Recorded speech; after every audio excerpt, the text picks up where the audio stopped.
안녕하십니까. 댓글을 봐도 사주 공부가 됩니다. 32번째.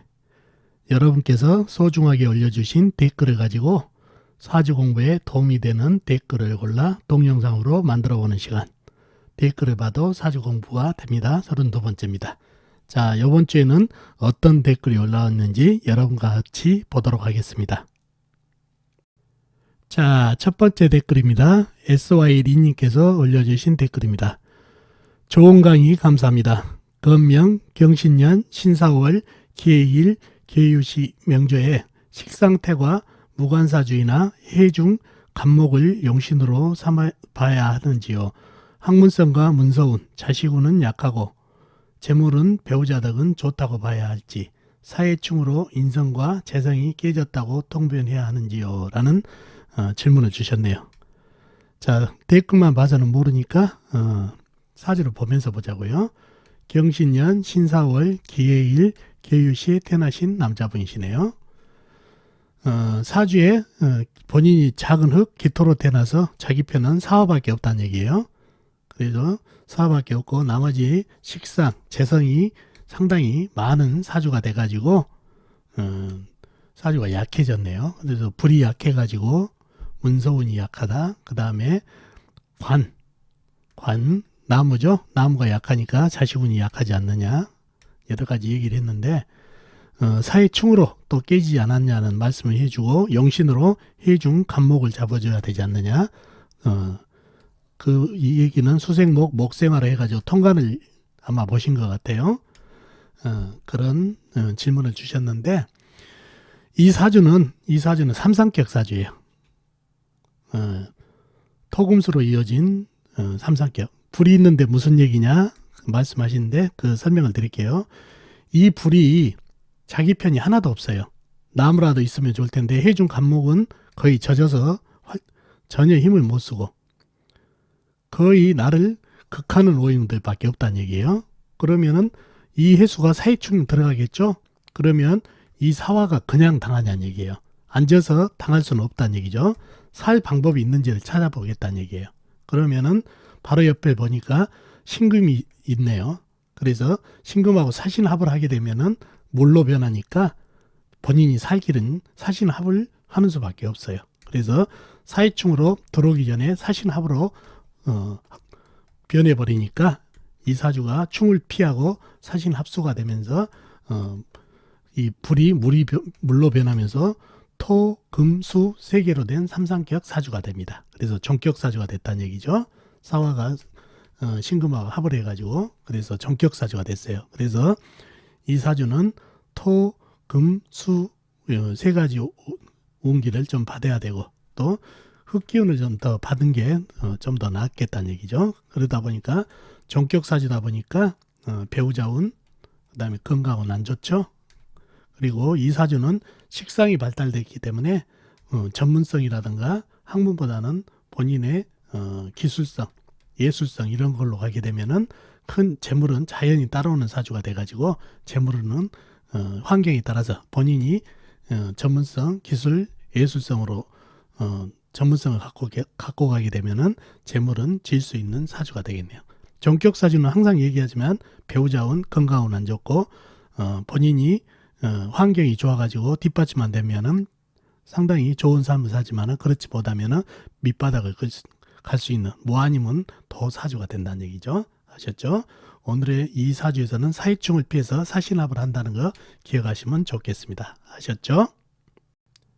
자, 다음 댓글입니다. 김동욱님께서 올려주신 댓글입니다. 을의, 을류, 을묘, 개미 이렇게 올려주셨는데 아마 을해년, 을류월, 을묘일, 개미시 이런 사주를 올리신 것 같아요. 김동욱님 사주를 올리실 때 연월일 시를 구분해 주시면 더 고맙겠습니다.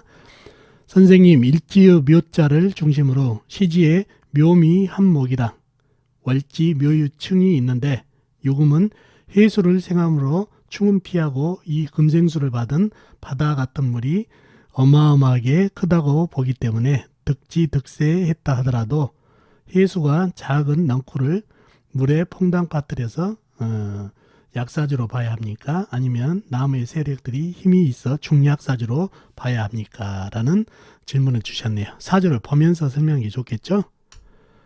을해년, 을유월, 을묘일, 개미시에 태어나신 남자분, 여자분 그 구분은 안 돼 있죠? 자, 이러한 사주가 있는데 김동욱님 말씀은 뭐냐면은 해묘미 목국이 있고 묘유충이 있는데 이 묘유충은 금생수로 모를 생해버리기 때문에 묘유충은 하지 않는다 이렇게 말씀하셨는데 그것도 맞습니다. 물론 이 조그마한 쇠로 큰 물을 생해봐야 간에 기벌은 안 가지만 그래도 금생수는 하고 있다는 얘기죠. 그래서 묘유충은 성립 안 되고 해묘미 목국이 형성이 되냐 그거는 이 해수가 호수같이 큰 물이라는 얘기죠. 그러면 물이 많이 쪼그라들면서 나무로 해수 안에 있는 간목이 많이 힘을 발휘해야 목국이 형성되는데 이 해수 큰 물을 갖다가 견제할 물을 많이 빨아들여야 될 오행이라고는 나무, 작은 나무, 을목, 묘목, 그 다음에 미토 정도다는 얘기예요. 이 나무들은 넝쿨, 꽃, 조그마한 나무들을 얘기하죠. 이런 조그만 나무들이 이 호수같이 큰 물을 빨아들여 봐야 얼마나 빨아들이겠냐 얘기죠. 오히려 이 물을 먹다가 순목이 돼가지고 썩어가게 됐다는 얘기야. 그래서 간에 기별이 안 갈 정도로 개수는 많지만은 물을 빨아들이지 못해서 해중 임수가 상당히 힘을 발휘하고 있기 때문에 해명이 목국이 형성되지 않습니다. 이 안에 있는 물을 견제를 많이 하는데 견제를 못하고 있기 때문에 그래서 온전히 이 물이 사주 전체를 장악하고 있다는 얘기죠. 이 작은 풀들 그 다음에 나무들을 장악을 하고 있다는 얘기죠. 그래서 순목 또는 부목까지 될 수 있다는 얘기예요. 뿌리가 될 수 있는 미토 하나의 의지를 하고 있는 형상입니다. 그래서 이 사주는 이론적으로는 강사주가 되겠어요. 자, 등령은 못했지만 득지했고 득세죠. 이렇게 나를 도와주는 오행들이 너무 많다 보니까 이론상으로는 아주 강한 사주가 됐지만은 이 나무가 건강하지는 못하죠. 햇볕도 못 보고 그죠? 순목이 돼버리다 보니까 이 많은 물에 휩쓸리다 보니까 부목도 될 수 있고 그래서 이론적으로는 강사주지만은 실질적으로는 건강하지 못한 나무라고 보시면 됩니다. 이런 사주들이 우울증에 걸릴 수 있다는 얘기죠. 습해가지고. 그래서 이론적으로는 강사주, 실질적으로는 강하지 못한 사주라고 보시면 되겠네요. 아셨죠?